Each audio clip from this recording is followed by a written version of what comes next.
Mega love shout. Litan lang natin to, Mabsat, ha.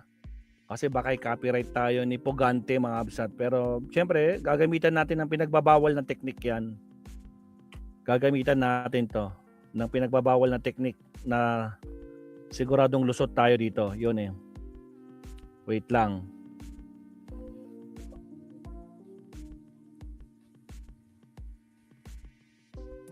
Yan. O yan, nakikita niyo naman si Pugante, di ba? O, ano sabi niya dito? Mga Kabsat, hindi po arrest warrant ang red notice ng Interpol. Oh, nako po, kabado na rin. Ang Pugante. Nako po, Diyos ko Lord Rudy, wala palang passport. Okay, papasukin natin si Pugante, mga Kabsat. Pugante, Roque, pasok.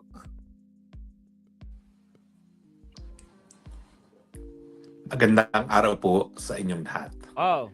Meron pong kasabihan that ignorance of the law does not excuse non-compliance therewith. Natatawa na lang po ako dahil sa isang interview, itong si DILG Secretary. Nako mga kakabsat, natatawa daw siya sa interview. Magulat ka na lang kapag nandyan na sinabihan ka na niya, pupuntahan ka niya at aarestuin ka na. Na kaya mag-ingat ka na. Ha? Galaw-galaw din. Nako, Diyos ko Lord Rudy, malapit ka na umuwi, Pugante. O sige, tuloy. Si John Vic Remulla ay nagsabi na ako daw po ay aarestuhin na dahil meron na raw akong Interpol Red Notice. Unang-una po, wala po akong Interpol Red Notice. Ang katunayan, malaya po ako dito sa Europa.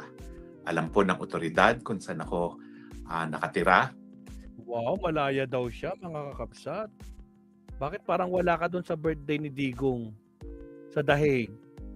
Ba't wala ka sa Dahig? Ha? Malaya ka pala eh. Di ba, Makwan, malaya daw siya. Diyos ko Lord. Ba't di ka nakikita sa Dahig ngayon?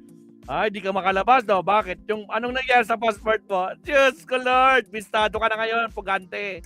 At kahit kailan po, kung kinakailangan nila akong arestuhin, hindi po ako nagtatago. Pangalawa po, as of February 14, wala po talaga akong kahit anong red alert. As of February 14, anong petsa na? April.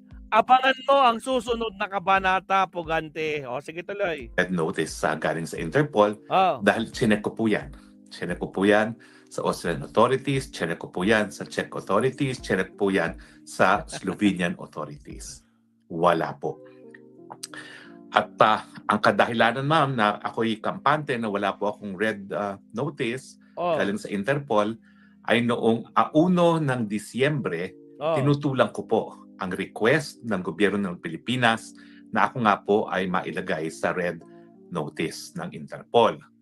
Ang aking basihan, ako po isang asylum seeker at ayon sa batas po ng European Union, hindi po dapat na linalagay sa red notice ng Interpol ang isang asylum seeker dahil ako nga po ay nagsasabi na ako'y ginigipit dahil sa aking politikal na mga paninindigan at political daw yung Pogo, mga kakabsat. Doon siya may kaso sa Pogo. Di ba? Nako po. Human trafficking, mga kabsat. Diyos ko Lord. Niniwala laban sa administrasyon ni Marcos Jr.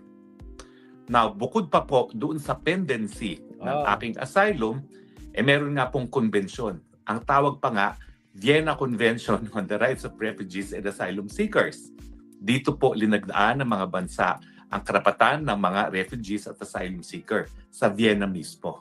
Kaya siguro naman, alam ng mga taga-Vienna kung ano nakasaad doon. Paulit-ulit ko na pong sinasabi, ang pangunahing karapatan ng isang asylum seeker gaya ko ay ang right to non-refoulement. Ibig sabihin, hindi po ako pwedeng ibalik doon sa bansa na aking pinanggalingan dahil nga po sa well-grounded fear ng panggigipit na politikal. Malinaw po yan. Hindi po pwedeng ma-deport dahil kasapi po ang Austria habang hindi pa po natatapos ang aking asylum application sa Austria. Dahil nagsimula po ang aking application sa Netherlands, in-apply po ang Dublin Rule sa akin, yung rule na ang bansa na nag-issue ng visa ang siyang dapat magbigay ng proteksyon habang dinidinig ang aplikasyon for asylum. At, gaya ng aking sinabi, wala naman pong red alert, wala pang red notice na nai-issue ang Interpol. Ay, wala pa. Sabi niya, wala pa. Pero malay mo, mamaya, bukas. Laga pa! Mga kabsat, wala na. Yung kampo nila, tarantang-taranta na. Si Bato. Uy, speaking of Bato, mga kabsat, March 11 ngayon. Happy anniversary. Happy 5 months. Bato de la Rosa. Happy 5 months. Sa pagtatago mo, Diyos ko Lord Rudy. Sumasahod pa yan, mga kabsat, Diyos ko po. Sige tuloy, Pugante, pasok. Paul, kung meron po, nabigyan na po ako ng desisyon dahil tinutulan ko nga po yan. At ngayon nga po, nag-email. Press 1 nga sa mga naniniwala kay Harry Roque. D-Real, shout out, Kapsat, D-Real. Makwan, shout out. Marisa Sunukawa. Naku po, ito si Pugante, Kapsat. Sa mga naniniwala kay Pugante, press 1. Sa mga hindi naniniwala at malapit na siyang maaresto, press 2, mga kakabsat. Trages.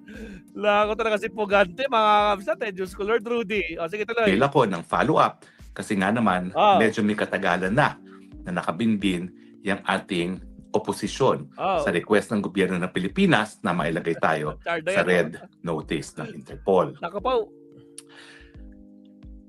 Bukod pa po rito, ang red notice po ay hindi po yan arrest warrant. Tama, D-Real. Wala pong bansa sa buong European Union na nagtatrato ng red notice ng Interpol bilang isang arrest warrant.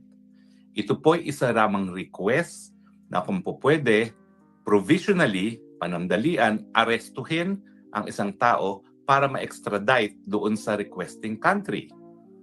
So, ang consistent jurisprudence po ng European Court of Human Rights, hindi po yan automatic na ini-enforce. Kinakailangan dumaan po yan sa hukuman ng mga bansa na rini-requestan na mag-aresto. At pagdating po sa hukuman, titignan po ng hukuman kung meron nga bang political na motivation yung pag-include ng tao sa isang red notice ng Interpol. Pero ang sinasabi ko nga po, wala po ako sa red notice, so wala po talagang posibilidad na ako ay maaresto dahil nga sa red notice. At kung meron man, alam naman po ng Austria dahil dito nga po pinirmahan ang Vienna Convention on the Rights of Refugees and Asylum Seekers na hindi ako po pwedeng mapadeport sa Pilipinas habang nakabinbin po ang aking asylum application. Yan, according sa'yo, ginagaslight mo kasi yung sarili mo.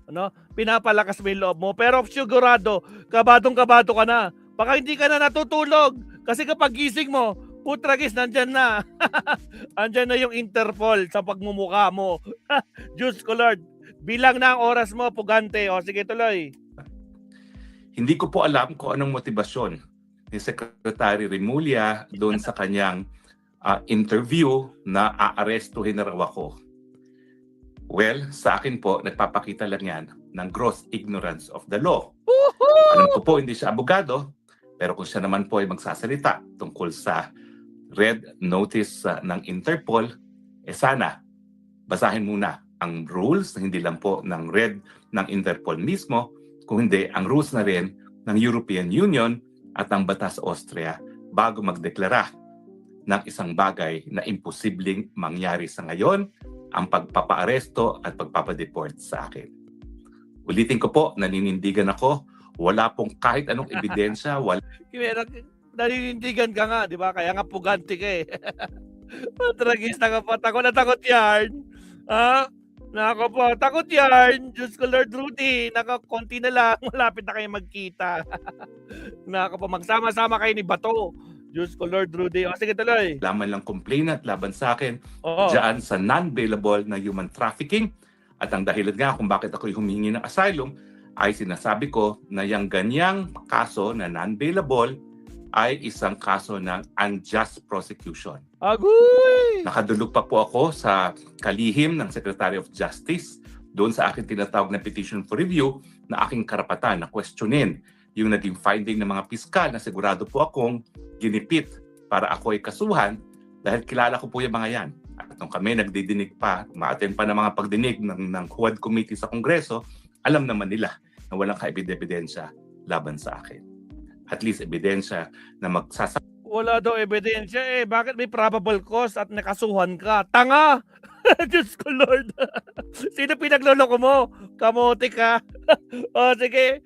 Nako po, aabangan ka namin. Nako, pag umuwi si Pugante dito, Mabsat, na pauwi at na-deport at nahuli at na-aresto, Mabsat, magpapalit yun si Maestro, mga kakabsat. Diyos ko, Lord. Magpapalit yun, manok tayo. Ay, Diyos ko po, Rudy.